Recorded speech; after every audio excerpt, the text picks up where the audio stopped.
Hello and welcome back, ladies and gentlemen, to another Historical Humans Reacts. And today we are going to the pretty interesting state of Ohio. I really want to disparage it, but we're going to talk positively of it, which is very Uh, difficult to do. We're we're going to be going. talking about the All right. Hopewell culture. Yes, Huh? we're going to Ohio for the Ooh, ceremonial earthworks of the Hopewell people, which most prominently reside in that state. it's just unfortunate to say that state's name. Mm. It's a very scary place. Ohio They have been on the internet too long. I'd apologize, but apparently we're on the internet as well. shouldn't exist. Change my mind. Anyway, Oh, All yes. right, so now this anyway, is so actually really interesting that the Hopewell sites are now a UNESCO World Heritage Site. But what are the Hopewell sites? yes, and so I just like to draw attention as we dive into this to was it the subtitle of the article, which states that sites in Ohio may be as vital to human history as the pyramids. Ooh, So major, just so our audience can understand the gravity of what we will be dealing with that's for an the rest of attention this. grabbing subhead. Yeah, indeed. So yeah, so the Hopewell earthworks, south of Columbus, near a town who I will not try to pronounce. They're about 2,000 years old, and there's some 800,000 square foot geometric shapes that were constructed. These sort of earthwork geometry have now been indoctrinated as a UNESCO World Heritage Site. Interesting. They're really interesting sites, and it's also home to the Serpent Mound, which is a multi-mile long mound that's just basically a berm that resembles a snake. These earthworks are massive in size and scale, although the article does highlight and mention how erosion has reduced the size of many of these, but they're massive earthworks. Like, they are Yeah, sizable, and the cool thing to me is they're all celestially aligned. So they actually sync up with the solstice. The Is that the right word for both solstice? Both solstice. I don't know the plural, but and just they. go for Um, solstices. Just use Equinoxes, the too? Americanism. But Just they use the line up to them Americanism. celestially. They line up to a number of stars and other planetary bodies. And what's kind of bizarre, that is kind of an aside to this, is part of the Hopewell complex is currently preserved in place as a golf course. Now, tell Yes. me how that the ethics behind having a golf course around mounds that are equivalent to the pyramids in terms of their value. Well, for one thing, they were not recognized as such nor given any protections at the time that the golf course was put in place. But I'm not sure this article talks about that too much, or at No, least that's a that. that's a fringe case that actually Logan brought up. I don't know if you remember. Yeah, I was not in that course with you, Oh, Justin, nor okay, was my bad. anyone in our audience. Okay, there's And I'm just trying to talk about the article. I don't know where this is going. okay. Well, anyways, it's a part of the Hopewell complex, and it's a very important case in archaeology ethics and the ethics of tribal nations because to have a golf course, it preserves the mound in place. It protects it. However, is it respectful to be having a golf course over something that is spiritually connected to a tribe? Is what the ethics argument boils down to. Probably not, but I don't believe the part that's on the golf course is a part of what has been acknowledged and indoctrinated into the World Heritage Site. You can see on the picture at the top of the article that people have built right up to the earthworks in a number of different ways. There's residential housing ringing a circular hill. There's a lot of construction and human interaction going on right on top of these now internationally recognized locations.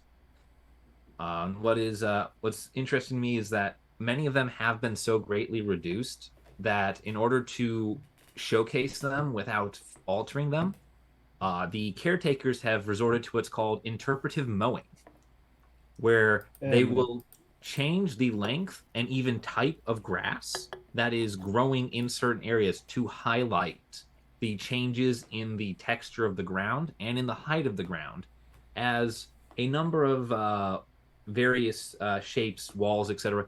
A number of these were meant to be about 12 feet tall originally.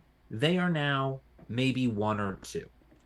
And that's something that's actually kind of interesting because our neighbors to the north here in Illinois have a lot of effigy mounds, and they use similar tactics with the grass and with texturing, because with the mounds themselves, and you look at it with the grass, it really doesn't look like much, but when you have it with taller grasses or a different texture of grass, it accentuates it and you can see the shape and size a lot more. It really makes it pop and more visible to the naked eye. Otherwise, you would almost need to have like an aerial view to get a good perspective on it, I'd say.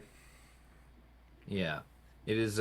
It's very difficult to see from the ground level these days. If you go above it in a higher, even if you're just in like a second or third story building, it becomes very much magnificent, very much easier to see. I remember I had to stay at a hotel once in Ohio that looked down over a spiral earthwork, and walking by, you didn't know it was there.